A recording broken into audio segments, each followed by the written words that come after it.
Yahoo! Hello, hello, hello mga masters and mga kachi!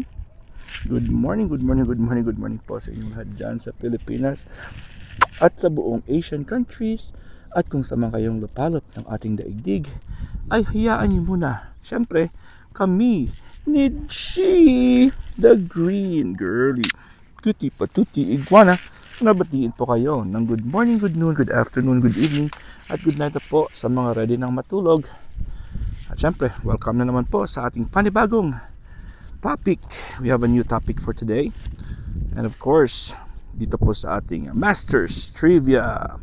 So before that, may I ask for a thumbs up. Please don't forget to like, share, comment, and subscribe dito po sa ating channel, Master Worm, for more updated contents. Ang ganda po ng puno.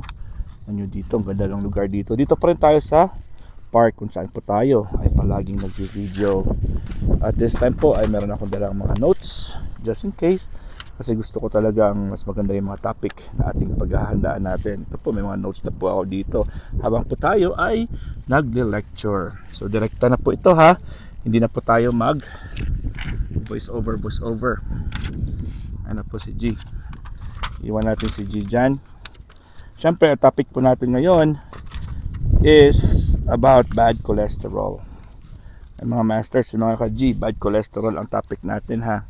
Okay, so before that, sino ba sa inyo dito may mga problems about cholesterol?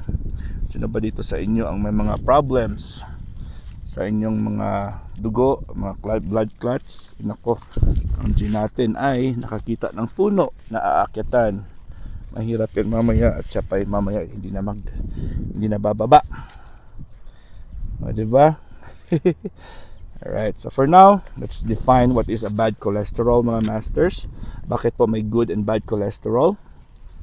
Alright, may mga tao sa paligid namin, so hindi natin pwedeng pabayaan si G. Si G ay nandito ngayon sa puno, you know.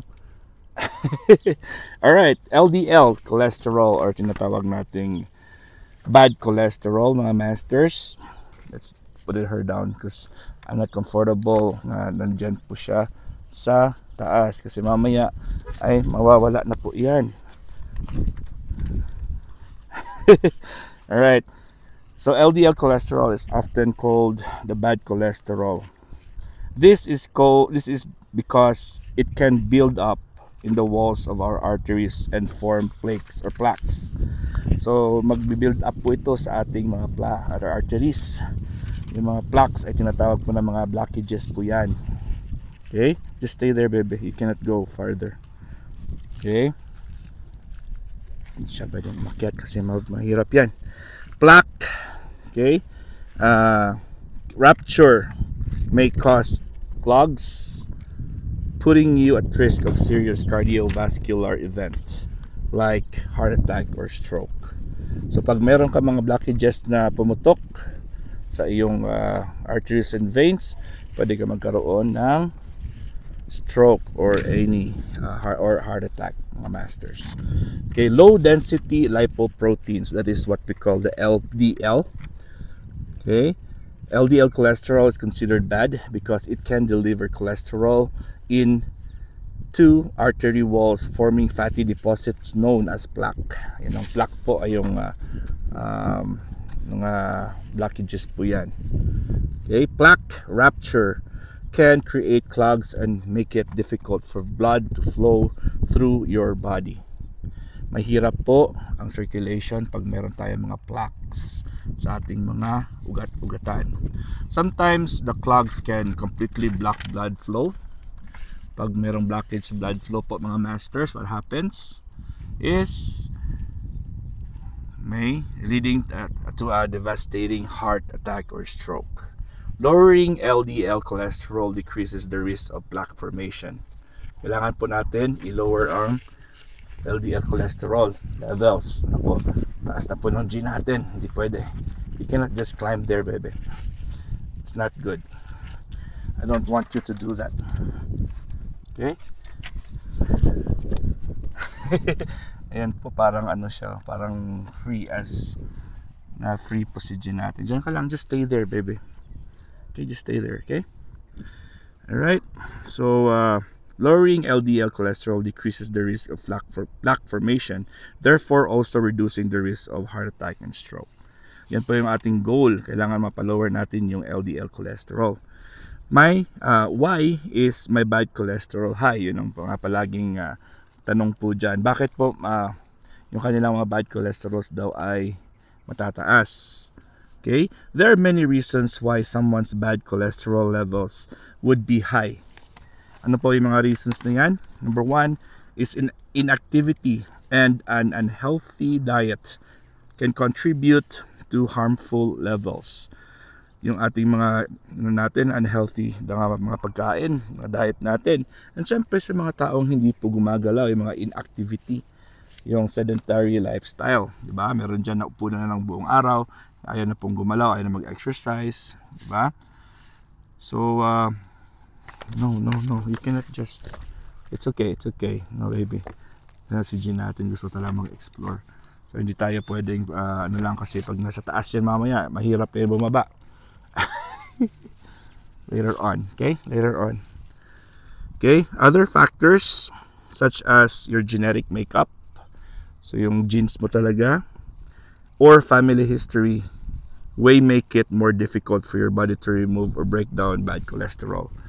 Alright, so sa Oriental medicine naman po, lalo na po sa pinapractice ko, we found out usually it's once we were born, mga masters, we have the capacity, we have the ability, and we have the chance to pwede nating ayusin ang ating genetics.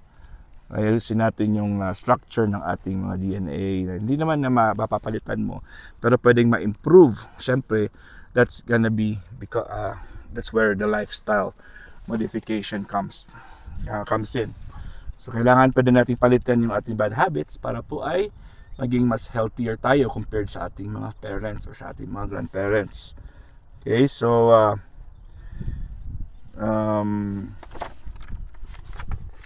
okay, so G natin kasi binabantayan ko eh. So other factors such as genetic makeups or family history can make it more difficult for your body to remove or break down bad cholesterol, di ba? So how do I lower my bad cholesterol? Paano po natin ibababa ang ating bad cholesterol, mga masters? Number one is diet improvements, and increased exercise can help lower bad cholesterol. So improve natin yung diet natin, and of course yung ating pagkain. Naturally yung ating pagkain dyan. At syempre dadagdagan natin ng exercises. Okay?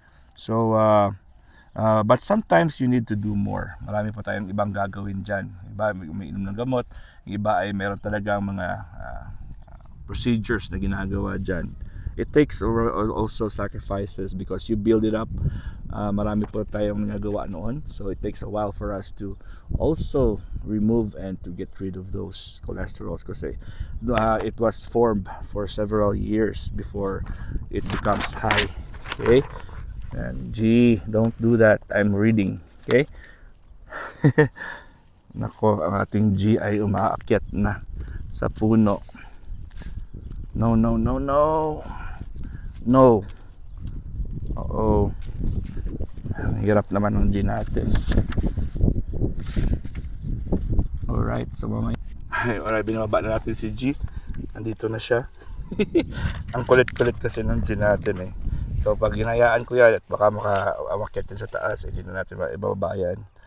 Alright, so paano ma-lower natin yung cholesterol, di ba? Kailangan po natin ng lifestyle modification talaga. At kailangan po natin gumawa ng mas maraming exercises, yung mga exercises, and of course sunlight exposure. So as we go along, mga masters and mga ka-G, marami pa tayong topic na i-discuss. This is gonna be a lot. This is gonna be connected. So, maganda talagang weather na dito. Diba? So, that is important to ask your doctor about lifestyle changes and cholesterol lowering. Mga medications, mga medicines din po. Kailangan din po yan. Pero, because we are a lifestyle naturopathic health practitioner, mas maganda yung ituturo natin is more about natural ways on how to reduce cholesterol. Okay, so sun exposure reduces risk of heart diseases. Sun exposure po, mga masters. High cholesterol levels are associated with vascular diseases such as heart diseases, ischemic stroke, and intermittent claudication or an occlusion of the arteries of the legs. So sa legs natin ay meron pa mga blockages dyan po dyan. Ba? So yun mga and then it leads to pain and disability. So may mga iba po dyan na masakit yung mga legs nila, mga binti nila, may mga blockages. So eventually hindi na po sila makakalakad ng matagal dahil masakit. So the authors of a recent book or study compared the effects of vitamin D supplementation with sun exposure to determine which is more effective in reducing to risk factors. So with the help of vitamin D, makakatulong talaga po yung sun exposure. A group of individuals with insufficient serum vitamin D levels was divided into two groups with different experimental protocols. So meron po silang mga tao, mga pasyente na mababa talaga ang kanilang vitamin D. So ayun ang ginawa nilang subjects. So then ayun, pinigyan nila ng mga gamot ng vitamin D syempre. So the third, meron po silang mga iba't ibang mga groups na ginawa diyan. So total cholesterol levels in these components of cholesterol like HDL, high density lipoprotein, and low density protein were also measured to determine the positive or negative effect.